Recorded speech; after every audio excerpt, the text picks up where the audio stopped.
Le journal vous est présenté par Lénaïque Monnier. Bonjour Lénaïque. Bonjour Dimitri, bonjour à tous. D'abord, le point sur la situation en Ukraine au 14e jour de conflit. La Russie annonce une nouvelle trêve humanitaire dans 1 heure. Hier déjà, des centaines de civils ont pu être évacués de Soumy, notamment à la frontière russe, pour se rendre plus au sud. Bonjour François Delabarre, vous êtes toujours à Kiev où le cessez-le-feu a été bien respecté cette nuit. Oui, alors le cessez-le-feu a bien eu lieu hier, il y a eu quelques incidents. Les Ukrainiens ont dénoncé des tirs de mortier dans la matinée et ont répondu par des sévères tirs d'artillerie. Alors on était dans le nord de la ville, à 11h20, on a entendu le bruit assourdissant des lance-roquettes multiples qu'on voyait dans le ciel prendre la direction du nord-ouest, donc vers Gostomel, l'aéroport d'Antonov, l'un des points logistiques des Russes dans le nord-ouest. Malgré ces incidents, les évacuations donc ont eu lieu, elles se poursuivent, vont se poursuivre aujourd'hui. C'est l'occasion pour les différentes parties d'effectuer des manœuvres. Donc les Russes se repositionnent.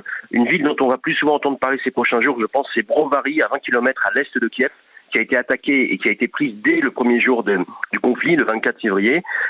Aujourd'hui, elle aurait reçu un approvisionnement conséquent d'équipements et d'armement, le signe que les Russes entendent prochainement ouvrir un nouveau front à l'est de la ville. Merci François Delabarre depuis Kiev pour Europe 1.